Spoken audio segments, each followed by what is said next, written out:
안녕하세요. 가우디 선생님입니다. 지난 시간에 이어서 가우디 1928 마저 읽어보도록 하죠.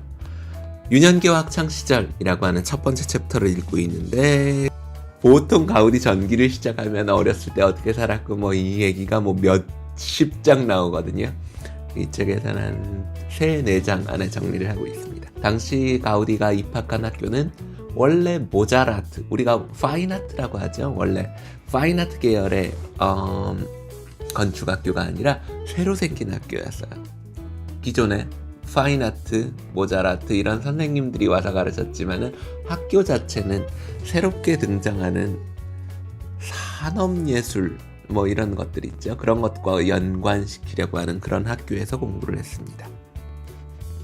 하지만 가우디의 젊고 패기 넘치는 상상력은 교수들의 편협한 생각에 담길 리 없었고 블라블라블라 충분히 예상할 수 있는 바 가우디는 학교에서 모범생이라기보다는 열등생에 더 가까워요.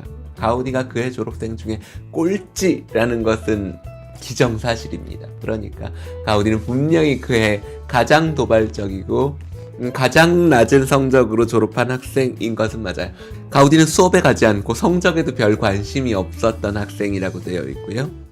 그럼에도 훗날 자신은 성공할 것이라고 믿는 전형적인 자존심으로 똘똘 뭉친 불량 학생의 모습으로 라플스는 묘사하고 있습니다. 가우디의 아버지가 대장장이 출신이잖아요. 그런데 가우디 시절이 이미 공장 생산이라는 것이 시작하게 되면서 장인이라고 하는 계급은 완전히 쪼그라들고 있을 때거든요. 그래서 아버지는 대장간이 없는 대장장이에요. 대장간이 없는 대장장이가 무슨 돈을 벌겠어요? 그래서 가우디는 학교 다닐 때부터 자기의 학업을 이어가기 위해서는 남의 사무실에서 아르바이트를 하지 않을 수 없었거든요.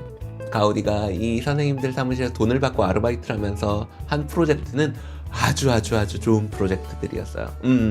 아주 좋은 프로젝트. 예를 들면 주세 폰세레 선생님을 따라서 한 바르셀로나에 지금도 있는 시우다 델라 공원, 그리고 분수 작업, 그 안에 있는 공터의 이런 테두리, 그리고 들어가는 출입문 이런 부분에 아마 가우디가 했을 것으로 예상되는 부분들이 몇 군데 있습니다. 그리고 몬세랏, 그 유명한 몬세랏 수도원의 블랙마리아 뒤쪽에 있는 몬세랏의 까마린이라고 하는 작업이 원래 파울라 데 미아르의 작업으로 서명이 되어 있거든요. 그런데 많은 가우디의 연구자들은 이 가우디의 작업으로 인정하고 있어요. 왜냐면 그 건축 노트에 나오는 가우디의 건축적인 고민들, 연도, 그 건축 노트의 장식에 대한 고민은 78년도 이렇게 돼 있거든요. 그 고민에 나오는 부재들에 대한 생각들과 이 몬세랏 수도원 뒤에 있는 작은 경당이죠.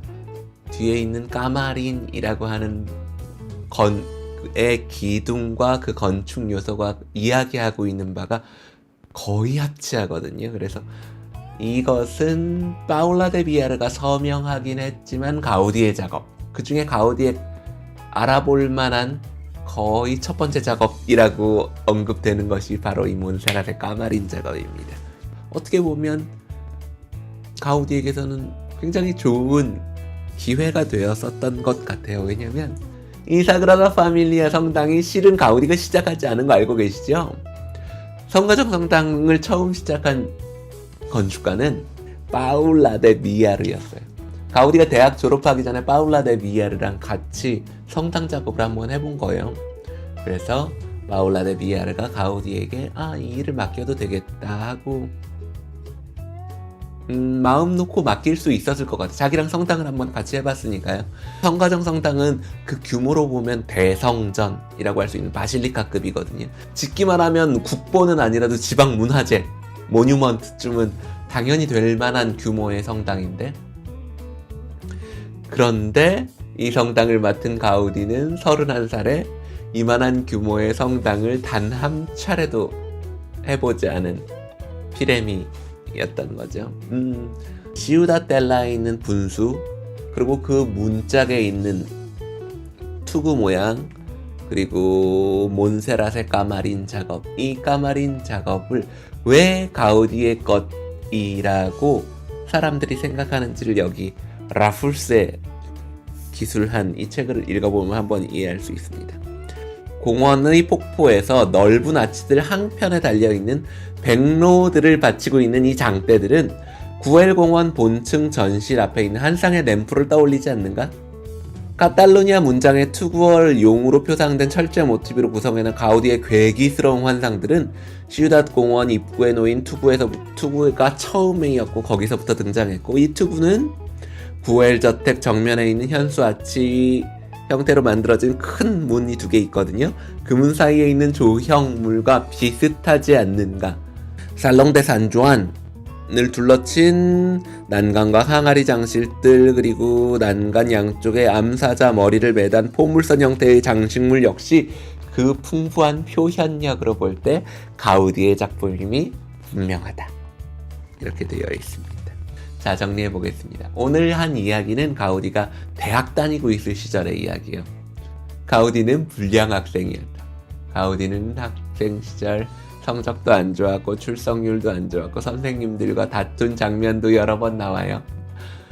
두 번째로, 가우디는 그닥 부유하지 않은 상태로 공부를 하게 되었는데, 그렇기 때문에 선생님을 도와서 학생 작품이라는 걸 생각해 보세요. 만약에 가우디가 선생님을 도와서 아르바이트 하지 않았으면 학생 작품은 종이에만 남아있을 거예요. 그죠? 하지만 가우디는 이미 쇠락해가는 장인, 대장장이죠. 장인의 집안의 막내로 태어났기 때문에 일을 하지 않고서는 자기가 공부를 할 수 없었어요. 그래서 선생님들 도와서 일했는데 그 선생님들은 바르셀로나 최고 건축가들이거든요.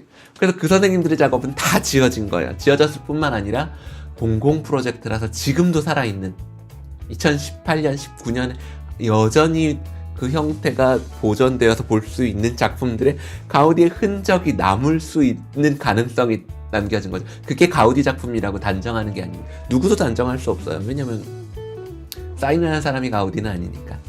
하지만 이 책을 쓴 라풀스, 가우디 연구자이자 초대 가우디 연구원장을 하신 분이죠. 바르셀로나 건축대학의 학장을 하고 대학자로 취급받는 이 라풀스의 판단에 의하면 앞서 말한 여러 작품의 이런 부분은 이후 가우디의 작품에서 다시 등장하는, 그리고 더욱 발전하게 되는 그 과정으로 볼 때 가우디의 것임이 분명하다. 뭐 이런 이야기를 하고 있습니다. 오늘은 여기까지 하겠습니다. 안녕히 계세요. 재미있게 보고 계세요. 저는 이 채널을 운영하고 있는 아키트윈스의 이병기입니다. 스페인에서 10년 정도 건축을 공부했고요. 지금까지는 한국에 한 명밖에 없는 직업적인 가우디 연구자입니다. 스페인 건축과 가우디 건축에 대한 관심이 있으시다면 그 어느 곳보다도 여기서 더 진지한 이야기를 들으실 수 있을 거라고 확신하고요. 혹시 관심이 있으신 분들은 여기 요 밑에 있는 구독 버튼 누르시고 마르사가 선생 같이 구독하시고 같이 이야기 나누시면 좋을 것 같아요. 그럼 오늘 여기까지 하겠습니다. 안녕히 계세요.